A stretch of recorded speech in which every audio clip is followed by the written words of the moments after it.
जय हिंद दोस्तों। और बीसीसीआई की तरफ से तीसरे टी20 की दो प्लेयर धुरंधर ने कर दी है विदाई और दो धुरंधर हुए बाहर और दो धुरंधर हुए हैं अंदर। अब जानते हैं कि दो धुरंधर कौन से हैं जो अंदर हुए हैं और वो बाहर हुए हैं। बीसीसीआई ने कर दी है लिस्ट तैयार। तीसरे टी20 में होगा घमासान प्लेइंग 11 में, क्योंकि अब पूरा डिटेल वीडियो जानिए और कौन से खिलाड़ी हुए हैं बाहर तीसरे टी20 में परमानेंट इस सीरीज के लिए और कौन से खिलाड़ी अंदर हुए हैं और तीसरे टी20 के लिए क्या हो सकती है प्लेइंग 11।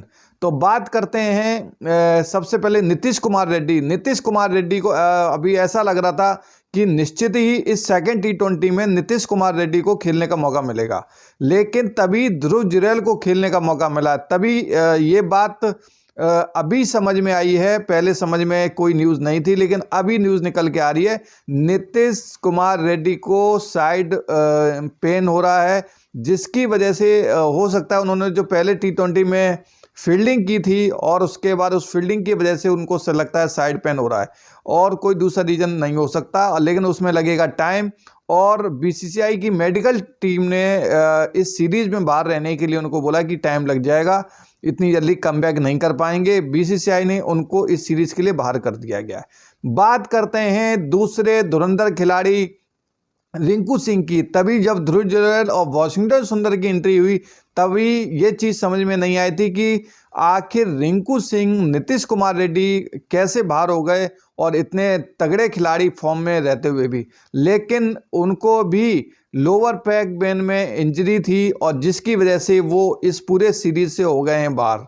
तो मेडिकल कहते हैं मेडिकल अपडेट ये निकल के सामने आ रही है कि अभी उनको इस सीरीज से बाहर ही रहना होगा। तो अब ये बहुत बड़ी खबर निकल के सामने आई, दो धुरंधर बाहर जा चुके हैं और दोनों धुरंधर ही प्लेइंग 11 में थे। सबसे बड़ी बात है कि प्लेइंग 11 में बहुत बड़ा मतलब कि एक झटका लगा है। आपने सेकंड टी20 मैच में देखा होगा, अगर नीतीश कुमार रेड्डी ना होते तो अगर तिलक वर्मा नहीं होते तो कहीं ना कहीं ये हम मैच हार गए होते, सिर्फ इसकी वजह से कि जो लोअर प्लेइंग 11 थी रिंकू सिंह और नीतीश कुमार, जो टीम इंडिया की रीढ़ की हड्डी थी वो ही बिल्कुल ख़राब हो गई थी, वो बिल्कुल थी नहीं। तो जिसकी बदौलत वाशिंगटन सुंदर एक ऐसे थे जिन्होंने मतलब खींच खांच के वो मैच को ले गए, लेकिन अगर वाशिंगटन सुंदर की जगह नीतीश कुमार रेड्डी या रिंकू सिंह होते तो कुछ माहौल और ही होता, एक टीम में मजबूती विश्वास बन जाता है। आप जानते हैं बीसीसीआई ने जो लिस्ट जारी की है उसमें कौन धुरंधर मतलब कि बदलाव हुआ है। बाकी सब सेम रहेंगे, लेकिन दो धुरंधर की वापसी हो गई है, जिसमें से पहला नाम आता है शिवम दुबे ऑलराउंडर, उसके बाद आता है रमनदीप सिंह। तो ये दो धुरंधर की वापसी हो गई है और इनके वापसी होने तक बीसीसीआई ने पूरा कंफर्म कर दिया। अब ये 3 सीरीज में इनका नाम रहेगा। अब देखना होगा क्या शिवम दुबे परमानेंट मतलब कि 3 सीरीज में लगातार प्लेइंग 11 में जगह बनाते हैं या नहीं, या रमनदीप सिंह प्लेइंग 11 में जगह बनाएंगे, क्योंकि वाशिंगटन सुंदर ने 19 गेंदों पे 25 रन की ज़बरदस्त पारी खेली थी, तो मौका मिला था वाशिंगटन सुंदर को और वो भी स्पिन की मतलब कि ज़्यादा जरूरत थी चेन्नई में। तो अब देखते हैं कि तीसरे टी20 में क्या जगह ध्रुव जुरैल को, मेरे को नहीं लगता है क्योंकि उन्होंने सिर्फ 4 रन बनाए थे, तो ध्रुव जुरैल को नहीं रखा जाएगा। अब रमनदीप सिंह ने, क्योंकि आपने देखा होगा कि रमनदीप सिंह ने जब पहला उनका डेब्यू हुआ था, पहला टी20 मैच में उन्होंने खेला था तो उन्होंने मात्र 6-7 ही गेंद खेली थी, लेकिन उसी में उन्होंने ट्रेलर दिखा दिया था। तो अब देखना होगा क्या शिवम दुबे का टी20 वर्ल्ड कप से उनका जो कहते हैं कि बल्ला है इतना खामोश है और इतना कोई खास चल नहीं रहा है, तो कहीं ना कहीं शिवम दुबे पे विश्वास जगता हुआ दिखाई नहीं दे रहा है। उससे अच्छा तो मेरे को लग रहा है कि वाशिंगटन सुंदर ने अच्छी पारी खेली थी। तो अब टीम इंडिया फंसती हुई दिखाई दे रही है कहते हैं कि लोअर पॉइंट पे, और लोअर पॉइंट पे ही सबसे ज़्यादा जोर पड़ती है। जब टीम इंडिया इसमें अगर एक खिलाड़ी नीतीश कुमार रेड्डी जैसा खिलाड़ी होता और तो फिर लोअर में अगर ऊपर वाली टीम भी खड़खड़ा गई तो फिर आपने देखा होगा कि एक साइड में तिलक वर्मा खड़े रहे और एक साइड से विकेटें गिरती रहीं। अगर तिलक वर्मा नहीं होते तो कहीं ना कहीं ऐसा कोई कहते हैं कि 7वें 8वें नंबर पे खिलाड़ी नहीं था जिस पे हम विश्वास करके मैच जीत सकते थे। ये एक निश्चित है, कंफर्म है कि अब टीम इंडिया दो जो रीढ़ की हड्डी थी रिंकू सिंह और नीतीश कुमार रेड्डी, उनके जाने के बाद उनकी कमी शायद ही मतलब कि शिवम दुबे या रमनदीप सिंह कर पाए। अब रमनदीप सिंह कर सकते हैं क्योंकि उनको अगर मौका मिला, अगर उन्होंने अपना ट्रेलर दिखाया तो रमनदीप सिंह भी बहुत अच्छा डोमेस्टिक में करके आए हैं। तो देखना ये होगा क्या वो अभी कहते हैं कि अपना ट्रेलर दिखाएंगे। तो ये बिल्कुल ही कंफर्म हो चुका है कि बीसीसीआई ने लिस्ट जारी कर दी है जिसमें से टीम वही सेम रहेगी। हार्दिक कहते हैं संजू सैमसन, अभिषेक शर्मा, सूर्य कुमार यादव, तिलक वर्मा, हार्दिक पांड्या के बाद सीधा अक्षर पटेल, रवि बिश्नोई, वरुण चक्रवर्ती और मोहम्मद शमी हो गए, फिर अर्शदीप सिंह हो गए, उसके बाद ध्रुव जुरैल, वाशिंगटन सुंदर और रमनदीप सिंह, शिवम दुबे।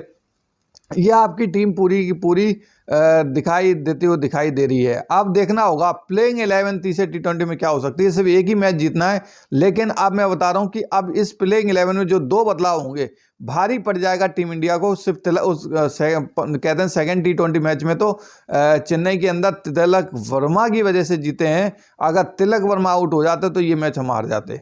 तो अब देखना होगा कि तीसरे T20 में प्लेइंग 11 में क्या शिवम दुबे जगह बनाएंगे। निश्चित ही है ध्रुव जुरैल तो नहीं खेलेंगे, शिवम दुबे की जगह बन सकती है या रमनदीप सिंह।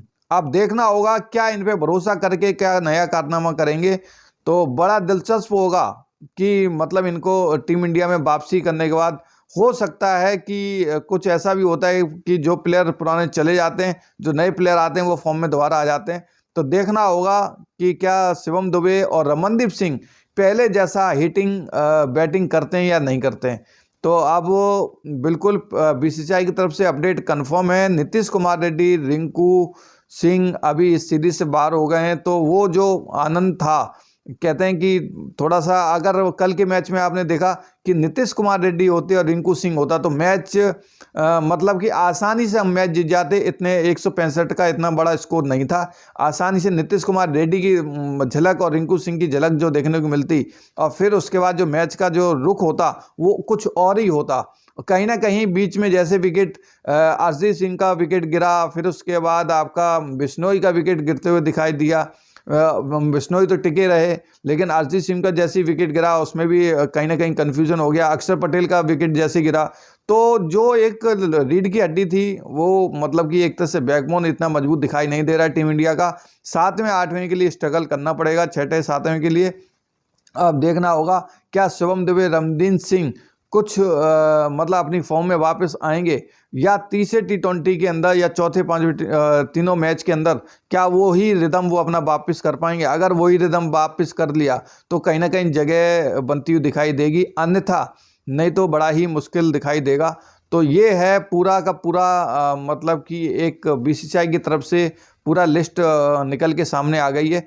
तो आप देखना होगा तीसरी T20 की प्लेइंग 11 दिलचस्प होगा।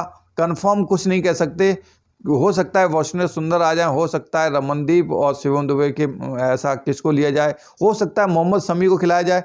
तो बड़ा ही दिलचस्प होगा तीसरे T20 में प्लेइंग 11। तो दोस्तों वीडियो अच्छा लगे तो चैनल को लाइक करना ना भूलिए। जय हिंद।